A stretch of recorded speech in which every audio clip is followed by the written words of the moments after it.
Well, hey, what's going on, everyone? Thanks so much for tuning in to the Common Good Podcast, Home Edition.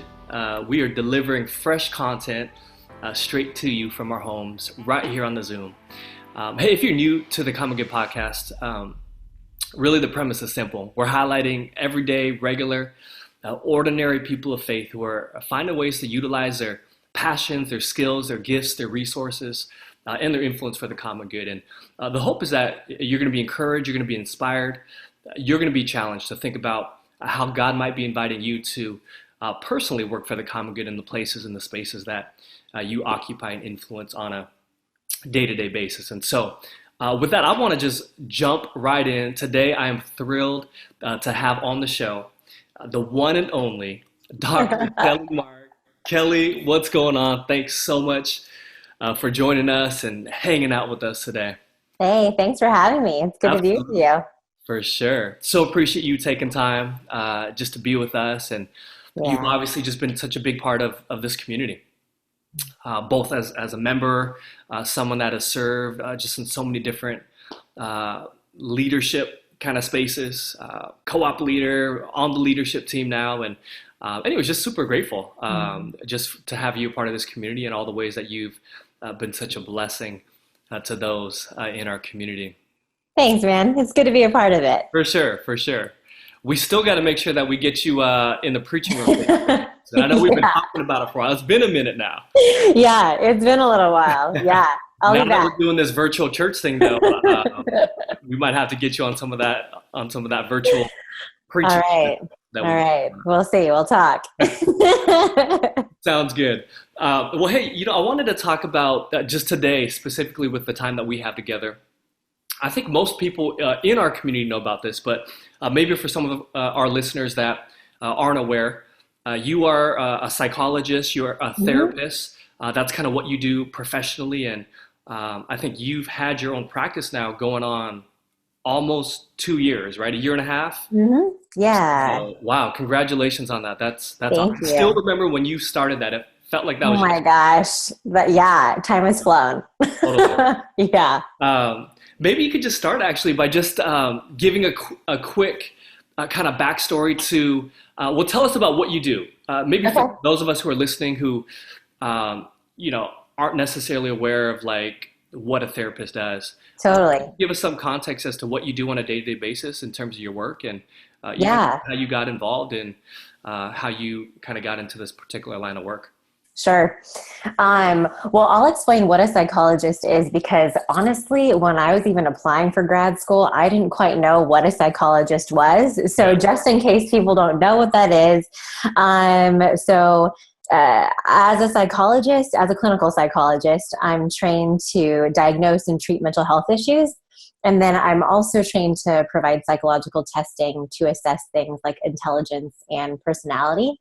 And so in my practice, I provide psychotherapy treatment, which is the long version of just therapy. And so I provide that to adolescents and to adults who are experiencing like anxiety, depression, histories of trauma, life transitions, relational issues, things like that. And so my primary job is just to basically walk with people through their stuckness and help them to feel unstuck. Yeah. So that's kind of the way that I have taken my career as a psychologist. And so when we talk about therapy, other people commonly refer to that as like counseling. There's little nuances in it, but for all intents and purposes, it's like the same. You can think of it as being the same thing. Gotcha. Very cool. Mm-hmm. And for you, you had mentioned that even when you're thinking about going into this particular line of work, you weren't even really sure kind of what it entailed. Like, at what point did you decide this is kind of what you want to pursue? Yeah. Well, so I have always been like a curious person. I've always really enjoyed people. And I went into undergrad declaring psychology as my major and really enjoyed the classes there. And then it was actually just in the year between undergrad and grad school that I was really seriously considering what I wanted to do with this, bachelor's degree in psychology. And To be honest, I didn't totally know if this was what my calling was, but I considered sort of like some of my natural inclinations and my natural interests and passions. And I knew that I enjoyed listening to people and listening to their stories. And it intrigued me, I think, and excited me to think about helping people in this kind of counseling or therapy capacity. Yeah. And so I just kind of took a risk and was like, I'll try it. And Yeah. kind of like took my best guess in some ways. Right. And it's turned out to be something that really does feel like a calling and something that I feel very fit to do. Mm-hmm. I honestly think that part of what brought me to the field was a combination of like natural gifts and talents and interests and passions, but then also my own brokenness and my own like hurts and woundings too. Mm. And, by the grace of God, like he's used all of that to, help me to do the job that I do now and to do it healthily. So God's been really gracious in just my career. That's awesome. That's so cool to hear that. Yeah. I know one of the things that we've talked about in the past is this intersection of faith and psychology. And I don't know, maybe depending on how someone has grown up, like even for myself, like I think early on, it almost seemed like these two things were kind of incompatible, right? Yeah. Like two different, very different ways of thinking about ourselves and our human minds. And I think one of the things I've really appreciated about the conversations that we've had is being a person of faith and the work that you do as a psychologist and a therapist. Like those two things for you come together in a very powerful way. And so much of how you minister to people, even in a secular context, so to speak, it was so much driven out of kind of your understanding of who God is and what God means to you. So I don't know, maybe you can just talk about that a little bit, because I think that is something that's interesting. Certainly that's fascinating for me to even think about and to consider. Yeah, I mean, I think similar to you, I grew up thinking that psychology was not very like spiritual or not very like godly in some ways. Like it felt very secular. But I really do believe like that the integration of psychology and theology or faith is so important to our understanding of humanity, but also of God. I think that God's given us, truth in like the material world as well as through the Bible and through prayer. And when I think about the material world, I'm referring to nature, I'm referring to just like humans. And so I think the study of the material world, the study of creation, including humanity, I think that it's so important to our understanding even of the gospel. I think the more that we like understand ourselves, the more that we understand, how we work as humans, and even with psychology, right? That's the study of the brain and human behavior. And so the more that we understand like the human brain and behavior, we understand the way that we were, designed. And I think in understanding that, it takes us back to, the one who has designed us. It gives us more information, right? It gives us more clues about who God actually is. So, I think we would be remiss to like not pay attention to science, to not pay attention to the material world when it comes to understanding, who we've been created to be and, who God is. So yeah, for me, like you were mentioning, like I really try and combine, faith and science together, and that informs the way that I understand, humans and the way that I understand what it means to be healthy. So it really impacts the way that I do therapy and the way that I interact with my clients. Yeah, that's awesome. Talk to us a little bit about that in terms of kind of how you work with your clients. What are kind of the typical clients that you work with, the things that they're kind of struggling with, and what does that look like for you to kind of engage with that and to help? So my specialties are treating anxiety, depression, histories of trauma, working with people who are, transitioning in life, whether that's transitioning through like a relational loss of some kind, or just going from one stage of life to another. So people who are transitioning from like college to the working world, or, moving into motherhood, whatever it might be. And then also, people who are experiencing relational issues. So who are just having a hard time, trying to navigate things in life, trying to navigate the relationships in a healthy way. So I see people who have like diagnosable like mental health issues. And then I also see people who are just regular people who are feeling stuck in some way in life. Sure. So yeah, I meet with them for therapy, usually like once a week, once every other week. And during that time, I see my job as being to really just walk with them through life. Mm-hmm. Yes, I'm trying to help, reduce symptoms if there are certain, symptoms they're experiencing of like depression, for example. If somebody is depressed, they've got probably depressed mood going on, maybe some like apathy, difficulty with motivation, irregular sleeping, eating, things like that. Mm-hmm. So I'm trying to help them to be able to manage their symptoms. And in managing them, you kind of decrease the effect of them.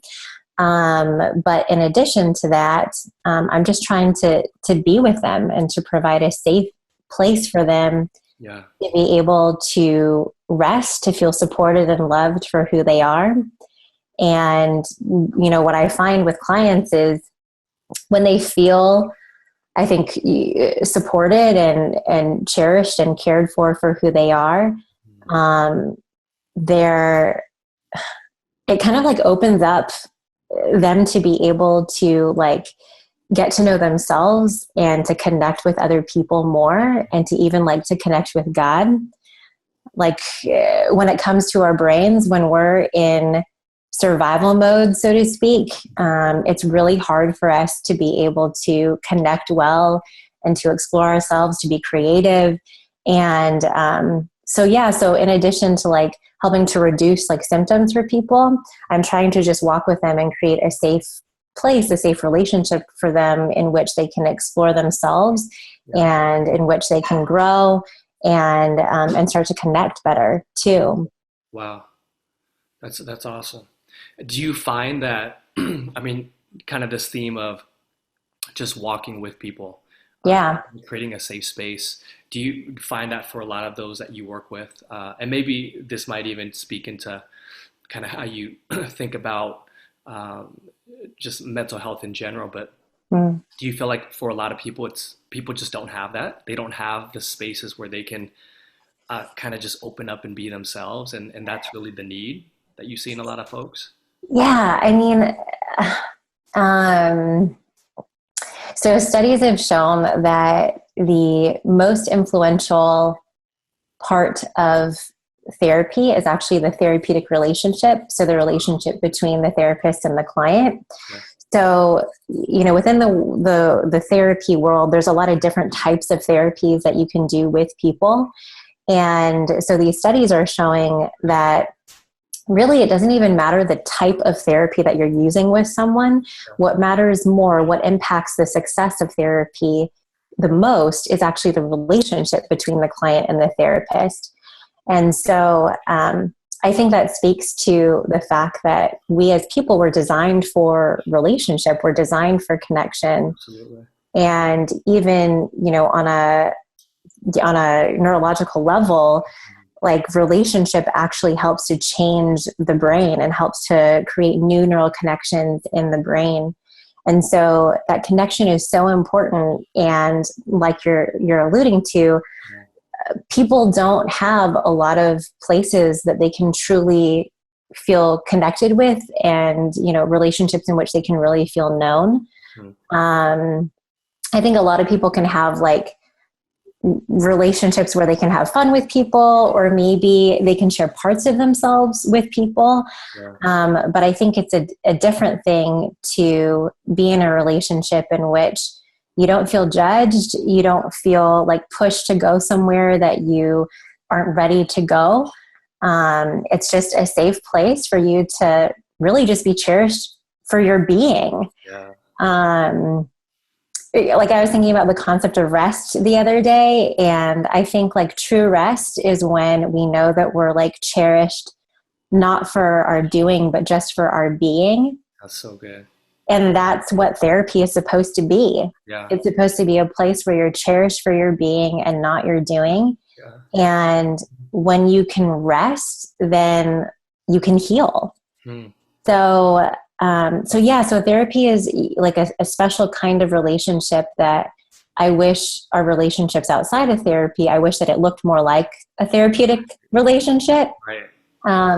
But I think sometimes it's hard for us to create that in our relationships because we're so attached to the person we're in relationship with. As a therapist, I'm an objective, like third party. Yeah. Or fairly objective third party, you know, like I have my own biases and all of that because I'm human.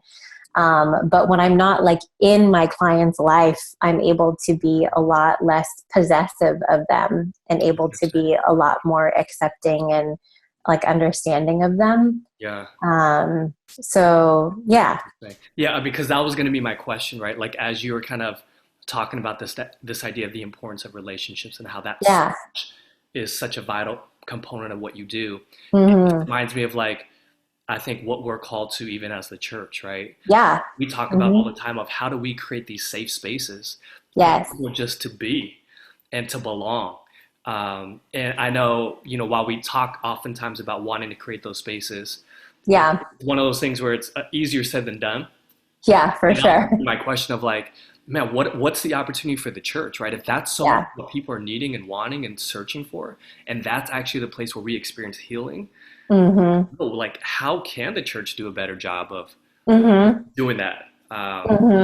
Yeah, I think you know, I think sometimes when people are in therapy, they really experience like the safety of that. And then I think it's hard to go into normal life, like to walk out of the therapist room and go into normal life and just to feel the difference between what the safety in like a therapy office feels like versus in their normal relationships.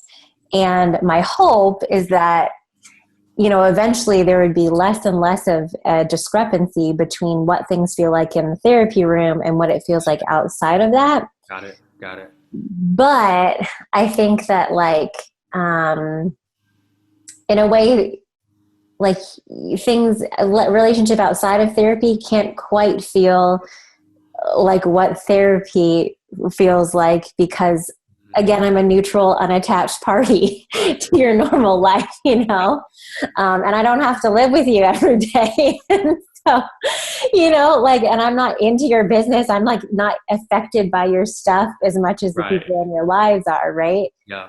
But at the same time, like I also don't have a reciprocal relationship with my clients. And so I can't share in life in the same way that they can with people outside of the therapy room. So I think like therapy provides a benefit, as do relationships outside of that. And I think what can help us to, you know, create safe relationships outside of therapy is when people are like honest and vulnerable about their challenges, where, you know, we're able to share and just be together without having to fix each other, where we can just literally like sit in like the joys and the sorrows and frustrations that we experience in life. Yeah. And if we can do that together, oh my gosh, that's like it's so powerful. Even more powerful, I think, than therapy. Because again, I can't live life with my clients. Yeah. But can you imagine having like that safety with people, like in your normal relationships where it's like you feel the freedom to mess up, and you also feel celebrated though when you have triumphs. Right. And you've got the space and the freedom just to like grow together. Yeah. Powerful. Could be good. It could be really good. That gives me hope for the church though, right? Yeah. If we could continue to move towards that. Yeah. That's so good. Thanks for sharing that. Yeah, I want to shift a little bit, not shift because we're on the topic already, but I want to kind of dig in a little bit more specifically on this topic of mental health. Yeah. I wasn't even aware of this, but you mentioned that May is Mental Health Awareness Month. Yes. And we had already had this scheduled out. I just preached actually on kind of I know. Yes. Yes. Yeah, so I don't know, maybe this is a God thing. Yes. And obviously I think it's such an important topic to talk about, especially in light of what we're going through right now, right? With COVID-19 and this global health pandemic and, these stay-at-home orders, social distancing. I think people are feeling just the implications and the ramifications of this crisis at so many different levels, and certainly I think at a mental level. But maybe just before we kind of even talk about some of that, just to take a step back and kind of what's your just perspective on just mental health in general. I know it's oftentimes a topic that just has a lot of stigma associated to it. It's one of those things where people oftentimes feel shame even, and perhaps even, guilt around it. And now it seems like in recent, years that there's definitely been progress in terms of, people just being a little bit more out in the open about it, and maybe celebrities talking about their own issues, I think maybe perhaps have helped. Kind of what's your kind of take on just mental health in general and kind of how our society and our culture as a whole kind of handles it or deals with it? Yeah. So, current statistics say that 1 in 5 Americans is affected by a mental health condition. Wow. And so that's 20%, 20% of Americans. Yeah. And that's a significant percentage. And thankfully, like you're saying, I think our society in general has made moves towards just creating more acceptance around mental health issues. And I think it helps when people, of influence and power talk about their own struggles. I think that's huge. And I'm really glad of that. But I think that especially in ethnic minority communities, that there is still a large stigma around mental health issues and then seeking help for mental health issues. Right. And that breaks my heart. That's really sad to me, because there are so many people then who are not receiving the help that they need, and things could be easier for them if they would just seek out help. Right. I think some of the stigma around mental health in general comes from, I think, our natural human desire to not be weak and to, have it together. Totally. I think that, humans, unfortunately, I think that we prey on the weak sometimes. We take advantage of people that are weak, and we don't take care of people that are weak in some way. And so I think that we get scared to be that. Yeah. And that's a shame, because the reality is that we're all weak in some way. We're all lacking in some way. We all have limitations, and people that have diagnosable mental health issues, there's just a diagnosis attached to their limitations. We all have them. Right. It's just that they have a label attached to their particular type of limitation. Right. And so, I think that, we're doing better in general as a society, about accepting, accepting weaknesses. But I think that we can still do a better job. And I think part of that comes through just sharing our own journeys and sharing our own weaknesses, right. And being, communities and a society in which failing and having brokenness is just a part of humanness. Right. Totally. That's so good. And I think even in the church, we're trying to do a better job of communicating. Yeah. Right? Yeah. Even in the church, there's this kind of notion that we should have it all together. And when we come into church, we got to put on our Sunday's best, right? And we kind of act the part. And oftentimes there is so much brokenness that we're hiding from people, right? And I think that pressure builds up, right? And then the pressure becomes too much, and people then feel the need to hide. Yeah. And the hiding is where the disintegration really happens. Yeah. Wow.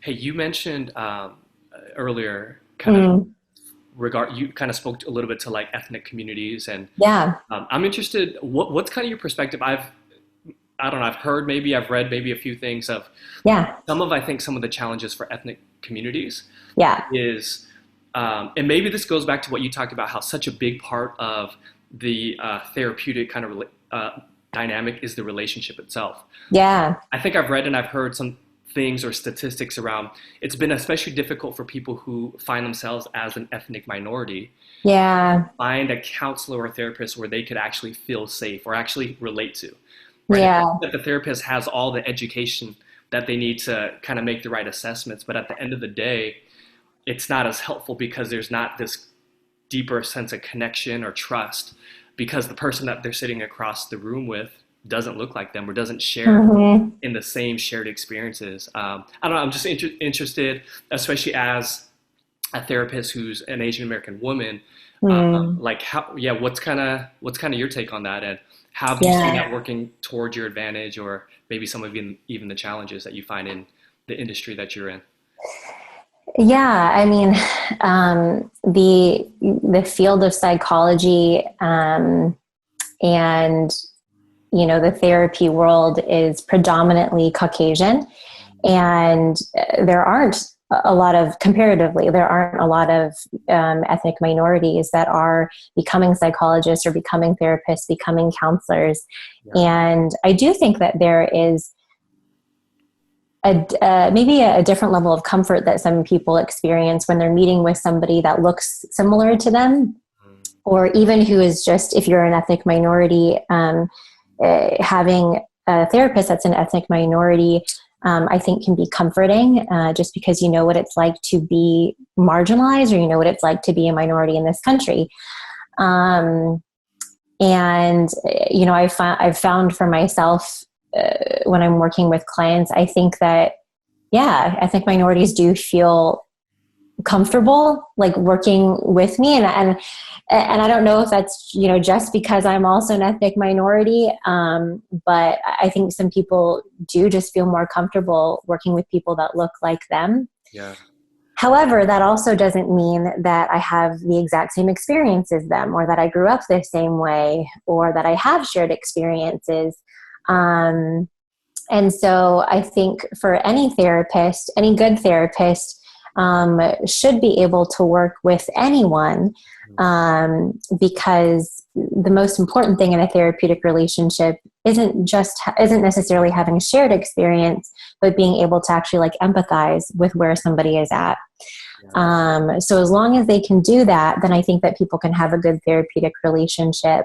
But with that being said, I do think that for some people there is a greater level of comfort when you're working with someone that maybe looks like you and has maybe some shared values, or experience in the world. Yeah. And we need more people to go into the field of psychology that are representative of the actual population that we serve. Right. Right. Gotcha. Yeah. Let's talk about kind of mental health in Hmm. regards to this specific crisis that we're in. Yeah. What are you kind of seeing right now in terms of how people are being affected, perhaps just in relationships that you have with peers or family, Hmm. but certainly kind of in the specific field that you're in. Hmm. How are you seeing right now, kind of the issue of mental health and mental illness as it pertains to this pandemic that we're in? Yeah. I mean, I think that the pandemic is affecting people in different ways. I think different people are responding to it differently based on their own like current experiences, as well as their own histories, as well as their current circumstances in life. And I think different personalities respond to the pandemic differently too. Mm. Um, I've noticed that. Yeah, I think when I think about my clients, when I think about people in my personal life, when I think about myself, I think the solitude or the lack of in-person connection with other people, Right. and sort of like this slower kind of life, I think it's actually bringing up people's internal worlds more, and bringing that to the fore for people.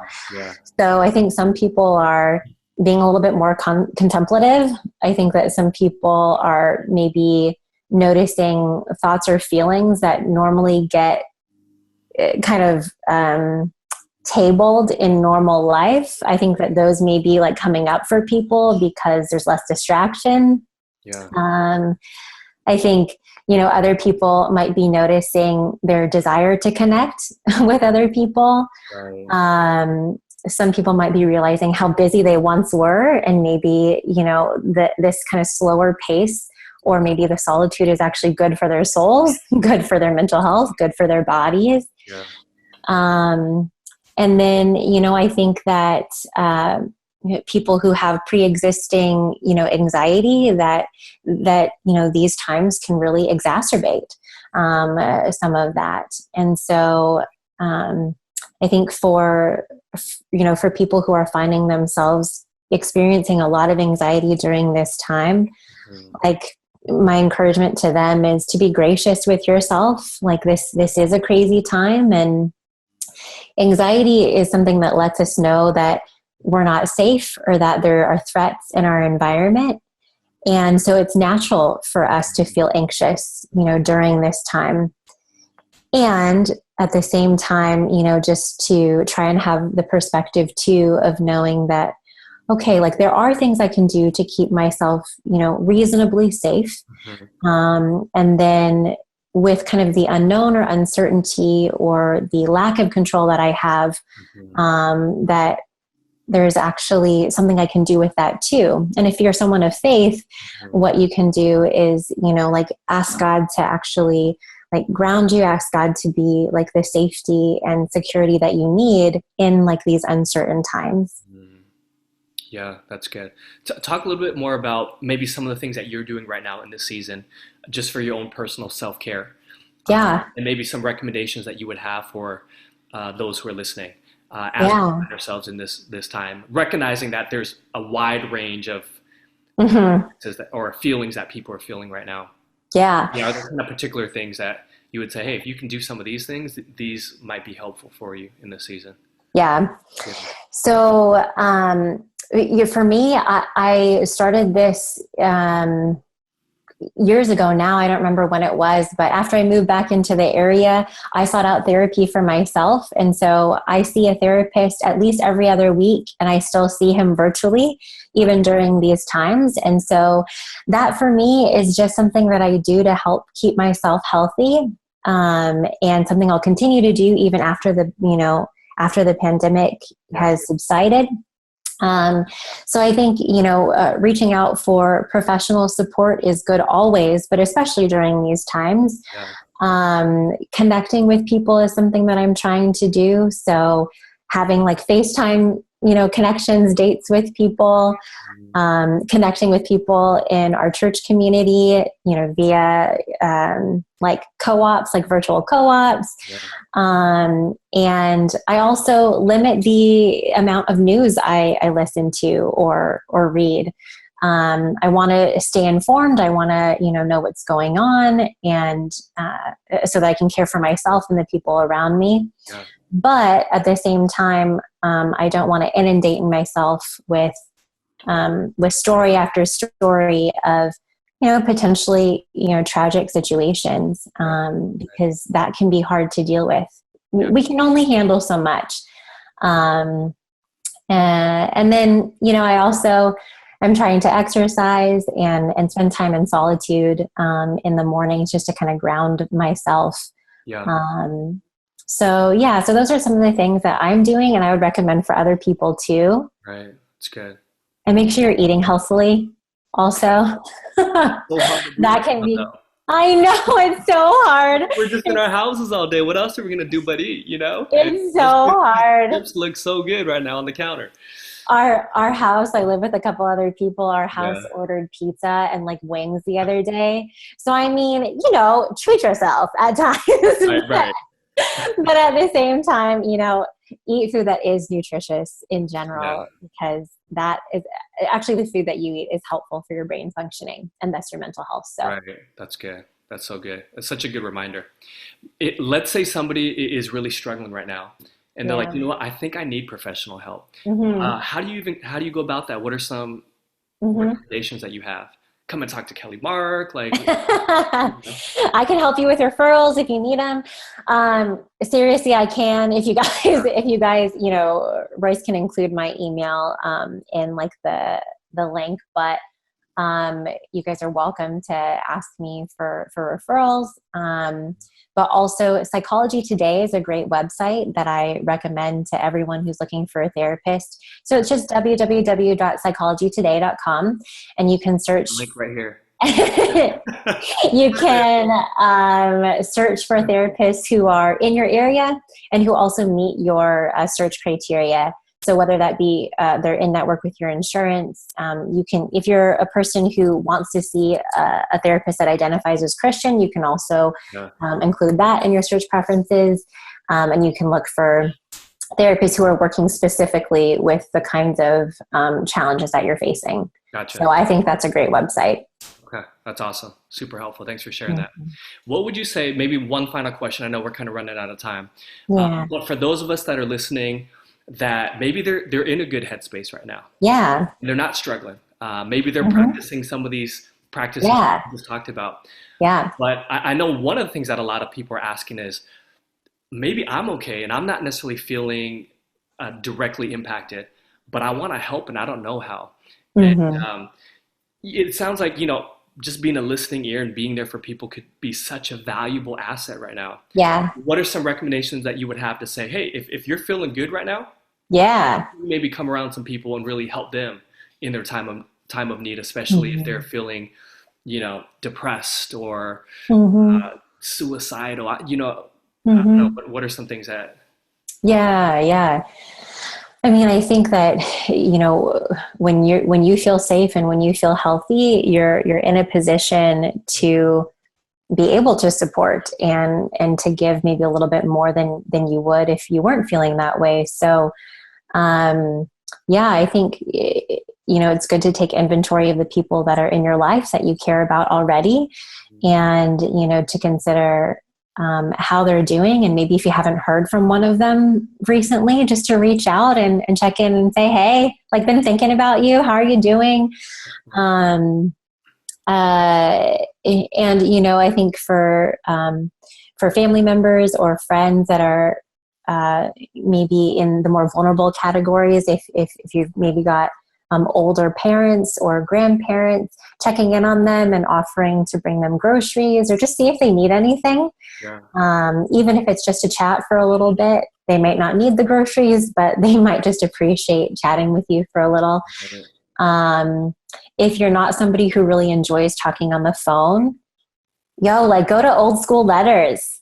Like, everybody loves an old school letter. Like the pen pal thing? Yeah.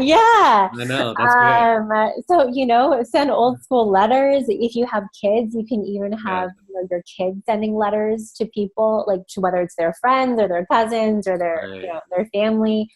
And even, hey, if you live in a neighborhood, Mhm. and whether you do or you don't know your neighbors, you can write like an encouraging note maybe to them and just put it in their mailboxes. Yeah, Just little ways to be able to let people know that they're seen. right. That's so good. Oh, and if they're No. if you know somebody that's really struggling hard, then always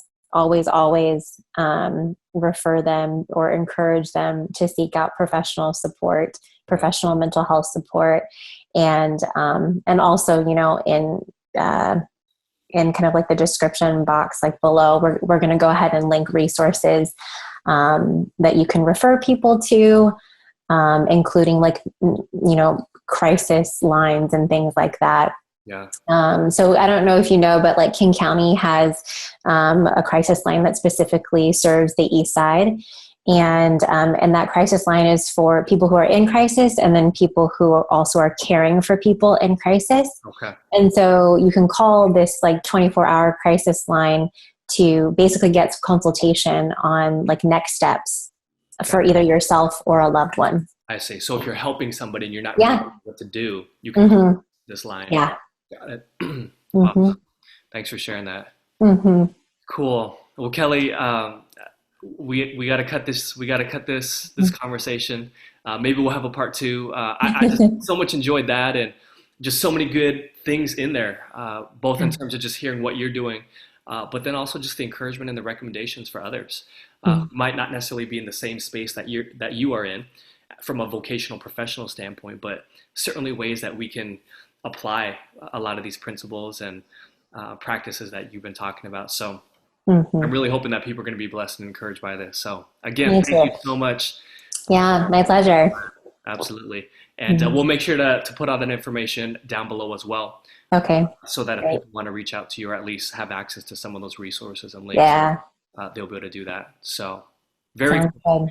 Well, hey, for those that are listening, thank you again so much just for tuning in and spending some time with us. I really do hope that you were blessed and encouraged by that conversation. And if you are part of the Common Good family, obviously you know how to get a hold of Dr. Kelly Mark yourself.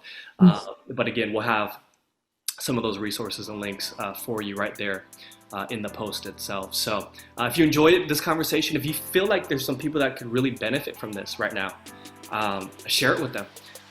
And also make sure that you're subscribing to the YouTube channel, you're liking it, you're commenting on it. We'd love to hear your thoughts, questions that you have. Yeah, thank you so much for hanging out with us. Hope you're doing well. Hope you're staying safe. Hope you're staying healthy. And again, as Kelly talked about, if there's anything that you need, don't hesitate to reach out, get the help that you need, and make sure that you're staying connected with the people around you who care about you and who love you as well. So God bless you. We'll talk to you real soon. Take care.